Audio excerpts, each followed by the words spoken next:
He knew the whole world, those transformations, those practices of God. This is the person who said, "Remember from the Lord." This is the body of the Lord. Now, he was a person who had focused on the transformation of his house, and the language being used about a transformed body. What did he remember? He remembered the transformation of his house. When someone brings the body of an animal to the transformation, like a sacrifice, it could be transformation and sacrifice. It could be transformation and transformation sacrifice. He brings the animal to the transformation to the Lord. The heart will be struck. The heart will be struck. Think of when the heart was killed with Abraham. The heart was killed with Noah. The heart was killed with Moses. The heart was killed with David, all followed by retribution. And the idea is very clear. The heart is the sacrifice of a person. My heart, Lord, I refer to you. And I say, what happens to this child truly must happen to me. I see in this child a representation of my sinful condition. And when this child is killed, it is like I am being destroyed for my sins. My creature is being poured out. In this wonderful state, the weapons with Israel are being destroyed and annihilated. This was the mindset of an Israeli coming to the altar. Now, I want to take another step, with all the meaning in this mindset. This is what Rabbi Saul clearly knew, because he remembered what the child had done. In the greatest of days, Yom Kippur, the Day of Atonement, the high priest would enter the temple, and he would kill an animal. He would destroy the power of the animal around the temple.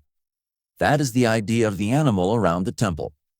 The powers of the animal around the temple. The powers of the sins of the animal around the temple. But then, he would take a little of that power in a shadow. He would leave the animal around the temple, enter the temple. Things become now to this wonderful feast of Corpus Christi. You know, every year we have the Feast of Trinity Sunday, followed by Corpus Christi. So two of the highest theological mysteries, the Trinity and the Eucharist, back to back. I think the Church is right in sort of compelling us every year to come back to these great truths because, in some ways, the heart of the spiritual life is here. Last week we looked at the mystery of the Trinity. We are finding the strength and health of Jesus. And reading this passage is, of course, wonderful. I want to begin by reading the second reading. This is from 1 Corinthians. And reading this passage is very easy. But, wow, it is full of significance. This is Paul's writing, so we are talking quite early. He read this in 1950. We are around 20 years after the death and resurrection of Jesus. Jesus had met with Paul. They had exchanged something very important. Here's what he says. First, I received from the Lord what I also handed on to you. That's very interesting. Because Paul will speak about receiving something from the Lord. No. The Lord gave this to me. What? He said that he took the bread, and after giving thanks, he broke it and said, "This is my body, which is for you." Similarly, after supper, he took the cup, saying, "This cup is the new covenant in my blood. Do this as often as you drink it in remembrance of me." All right, a simple question from the Lord. Of course, but now, remember who is speaking and what world this transformation is happening in. What is this transformation world like? The Lord has transformed something he believes to be very important. Remember who is speaking here? The Lord, who was Saul from Tarsus, who came to Jerusalem to study under Gamaliel, one of the most famous teachers at the time. Saul focused on the transformation of his people. He lived and worked in a place near his home in Jerusalem, where transformation happened each year. This is a word of encouragement. Words of encouragement, liberation, and redemption. But this is the world that is being liberated. The liberation, and the liberation of the animal around the temple. The liberation, and the liberation of the animal around the temple. All.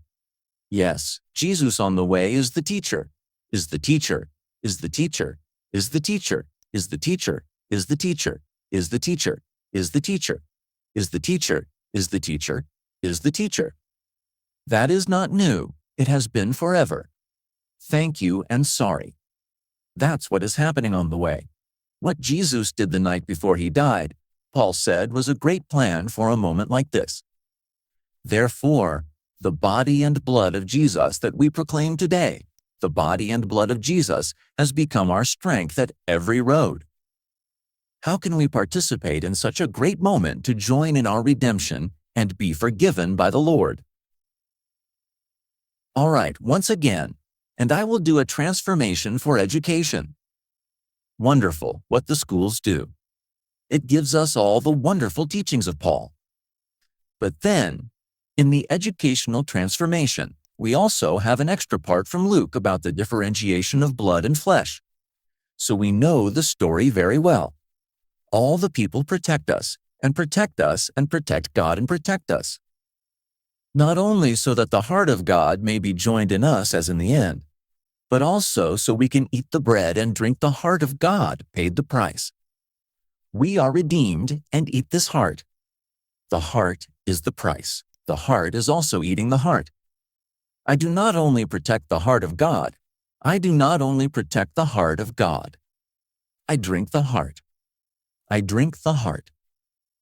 Therefore, the heart becomes my heart and my heart. I become one with God. I don't know, guys. How can you say this is not becoming one with the heart of what is happening in the heart? What is happening when we participate with the bread and heart of God? We take the heart of God into our lives. We pay the price with it and we begin to live.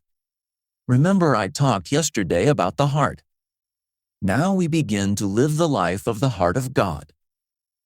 That's what is happening when we participate with the bread and the heart of God.